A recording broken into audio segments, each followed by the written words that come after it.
नमस्कार, आप देख रहे हैं TV24 और मैं हूं आपके साथ अनन्या मिश्रा।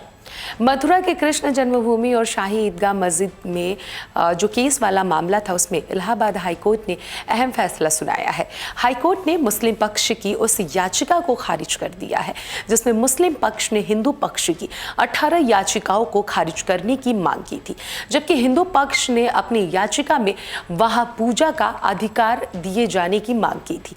मथुरा श्री कृष्ण जन्मभूमि और शाही ईदगाह मस्जिद विवाद में इलाहाबाद हाईकोर्ट से पक्ष की बात कही जाए हिंदू पक्ष की तो उन्हें बड़ी राहत मिली है। गुरुवार को सुनवाई के दौरान इलाहाबाद हाईकोर्ट ने श्री कृष्ण जन्मभूमि विवाद को लेकर दाखिल हिंदू पक्ष की याचिकाओं को पोषणीय माना है।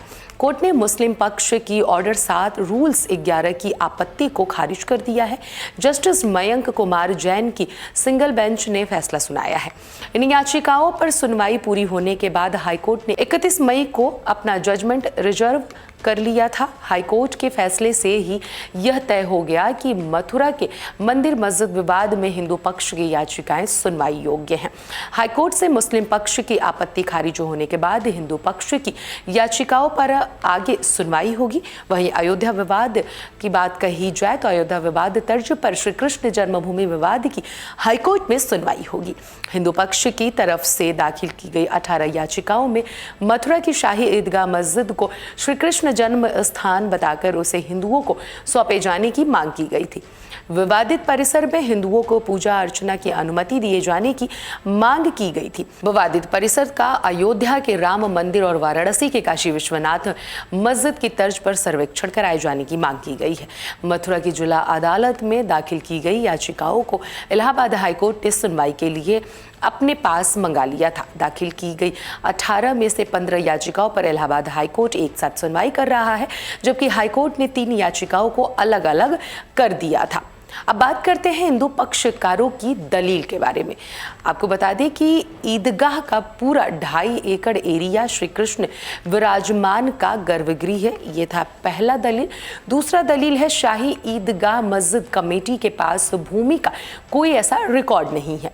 तीसरा दलील है श्री कृष्ण जन्मभूमि मंदिर की बात कही जाए तो उसे तोड़कर शाही ईदगाह मस्जिद का निर्माण किया गया है। तीसरी जो दलील है वो है बिना स्वामित्व अधिकार के वक्फ बोर्ड ने बिना किसी वैध प्रक्रिया के इस भूमि को वक्फ संपत्ति घोषित कर दिया है। अब बात करते हैं मुस्लिम पक्षकारों के दलील के बारे में। सबसे पहला दलील है मुस्लिम पक्षकारों की तरफ से। मुस्लिम पक्षकारों की इस दलील है कि इस जमीन पर दोनों पक्षों के बीच साल 1968 में समझौता हुआ है। 60 साल बाद समझौते को गलत बताना ठीक नहीं है, लिहाजा मुकदमा चलने योग्य नहीं है। दूसरी दलील है उपासना स्थित कानून यानी कि प्लेसेस ऑफ वर्शिप एक्ट 1991 के तहत भी मुकदमा सुनवाई योग्य नहीं है। तीसरी दलील है 15 अगस्त साल 1947 के दिन जिस धार्मिक स्थल की पहचान और प्रकृति जैसी है वैसे ही बनी रहेगी, यानी कि उसकी प्रकृति नहीं बदली जा सकती है।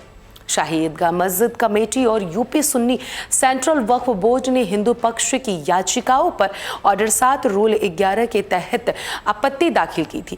मुस्लिम पक्ष ने इन याचिकाओं की पोषणीयता को चुनौती दी थी। मुस्लिम पक्ष की तरफ से कई दलीलें पेश की गई थी। मुस्लिम पक्ष ने हिंदू पक्ष की याचिकाओं को खारिज किए जाने की मांग की थी। मुस्लिम पक्ष ने मुख्य रूप से places of worship act, Waqf act यानी कि लिमिटेशन एक्ट और स्पेसिफिक पोजेशन रिलीफ एक्ट का हवाला देते हुए हिंदू पक्ष की याचिकाओं को खारिज किए जाने की दलील पेश की थी, लेकिन अदालत में मुस्लिम पक्ष की दलीलें खारिज करते हुए हिंदू पक्ष की ओर से दाखिल याचिकाओं को पोषणीय माना गया है। तो इस तरीके से श्री कृष्ण जन्मभूमि और शाही ईदगाह मस्जिद वाले मामले को लेकर इलाहाबाद हाईकोर्ट ने अपना फैसला हिंदू पक्ष में सुनाया है। इस पूरे खबर पर आप क्या सोच रखते हैं, जरूर कमेंट बॉक्स में जाकर अपनी प्रतिक्रिया साझा करिएगा। अभी के लिए फिलहाल इतना ही। देखते रहिए TV24 नेटवर्क।